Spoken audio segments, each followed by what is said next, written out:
அண்மை செய்தி.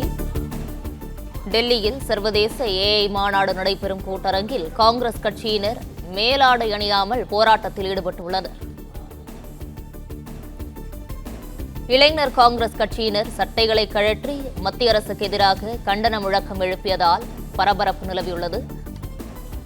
மேலும் விவரங்களுடன் இணைந்திருக்கிறார் செய்தியாளர் நிரஞ்சன். விவரங்கள். டெல்லியில் இருக்கக்கூடிய பாரத் மண்டபத்தில் தான் ஏஐ உச்சி மாநாடு என்பது நடைபெற்று வருகின்றது. உலக தலைவர்களும் பல்வேறு முக்கிய நிறுவனங்களின் தலைமை செயல் அதிகாரிகளும் இந்த ஏஐ உச்சி மாநாட்டில் கலந்து கொண்டு உரை நிகழ்த்தி வருகின்றனர்.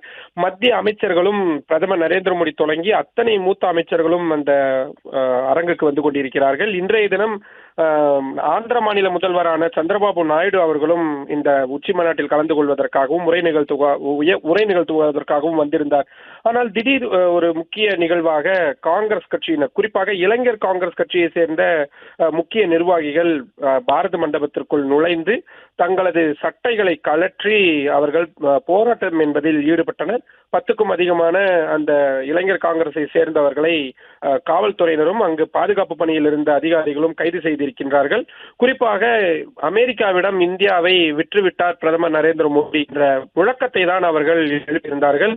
மாணவர்கள் மற்றும் பொதுமக்கள், முக்கியமான நிறுவனங்களைச் சேர்ந்தவர்கள் என ஏராளமானோர் அந்த பாரத மண்டபத்தில் குவிந்து வரக்கூடிய சூழலில் இளைஞர் காங்கிரசினரது இந்த போராட்டம் என்பது பலத்த சலசலப்புகளை அந்த பகுதியில் ஏற்படுத்தி இருக்கின்றது.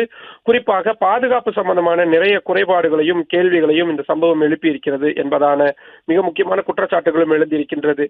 உள்ளே வரக்கூடியவர்களுக்கு வருவதற்கான பாஸ் போன்றவை எல்லாம், உள்ளே அனுமதி சீட்டு போன்றவை எல்லாம் கொடுக்கப்படும்.